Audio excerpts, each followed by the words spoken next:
Jonathan, it feels like it was just yesterday that we talked to you last, but it's actually been a few weeks.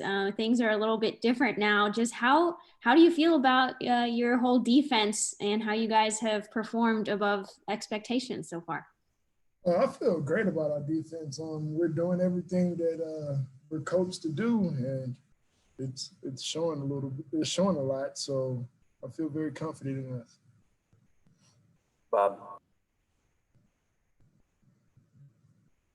Yeah, Jonathan, you guys obviously, did a great job in Mississippi State breaking that SEC losing streak. But one thing, you still have a home SEC losing streak.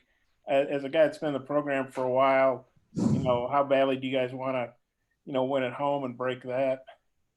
Well, we really want to break that as everybody here is working hard to try and break that. We want to break the curse that so calls that's been here for the past 2-3 years, and we just want to be our best on that. Russell. What have you seen out of the Ole Miss offense that makes them so dangerous? They're explosive offense. I'm gonna give credit to them. They're explosive. Their tempo, and they're good on run and pass. So they're a good offense. Curtis. Hey, Jonathan, when you prepare for a mobile quarterback like Matt Corral over there at Ole Miss compared to maybe a guy that's more of a pocket passer that doesn't move around so much, how does that change things for a guy like you? For a guy like me, that changes basically we you still try to get pressure and you just try to keep him in the pocket more instead of letting him scramble. So if for me it's just try to force him out to our edge rushers. All right, let me know if you got more in the chat. Nikki? You guys, you lost Dorian early for we don't know how long. Julius Coates missed a game. I think Mateo Soli is a little banged up. Just talk about your defensive line and how you guys have continually overcome these little hiccups.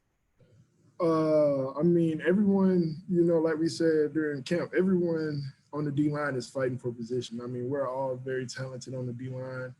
And just giving credit to Zach when that happened, he stood up in that role and played a big factor in doing well right now.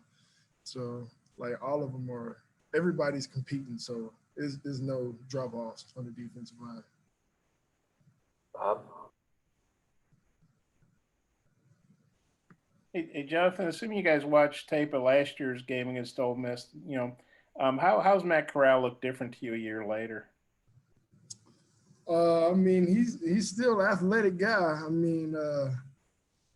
But I don't feel like much has really changed about him since last year. I feel like, that he's that type of quarterback that's a dual threat that can run and he can throw the ball well. So, I don't think much has changed there. Curtis?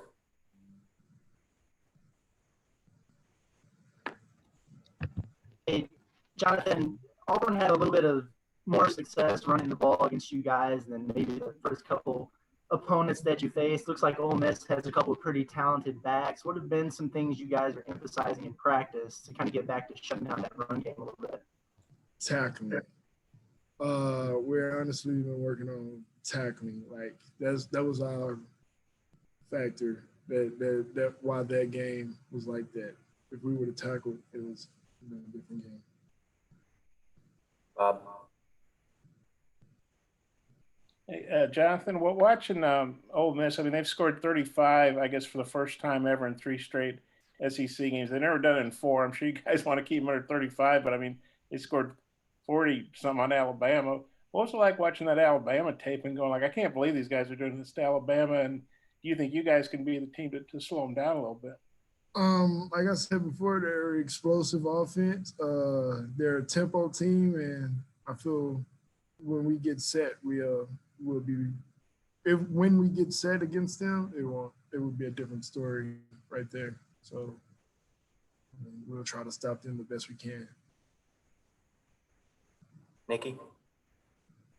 Jonathan, I'm not sure how much you get to watch what's going on behind you, but Hudson Clark and the way he stepped up these past 2 weeks, just talk about that. Hudson Clark, he don't really, me and him are just alike, to be honest. Don't really talk much, but when it comes like to like working and trying to be the best you can, he's all about it. And he stepped up to the plate big time, and he's playing very well. Like it wasn't no drop off between him and Buster Montero Brown. Like he's playing really good ball. Russell? As a captain on this team, how do you help other guys kind of flush what happened at the end of the game last week and prepare and focus on Ole Miss this week? Honestly, just not. It's like blocking out the noise. Just don't talk about it. Don't even try not to get on social media and look at it because it's going to be up there. But we just blocking that out, not even talking about it this week. Just focusing on Ole Miss. Last one, Bob. I think it's muted. Okay. No, it gives me this big bar and I can't get my cursor to it, But hey, going back to the Georgia game, I know obviously the crowd wasn't what it normally could be, but what do you remember about that atmosphere? And what do you think, even a reduced crowd, how big a difference can a home game, is there still a home field advantage, I mean, it's our fans, so like the fans that's in there, they get pretty loud. Like against Georgia, it got pretty loud in there. Louder than I expected a lot of times, But I feel like it'll be good playing back in Donald W. Reynolds Stadium. So the fans could be a positive factor for you. Yes, it can. Thank you.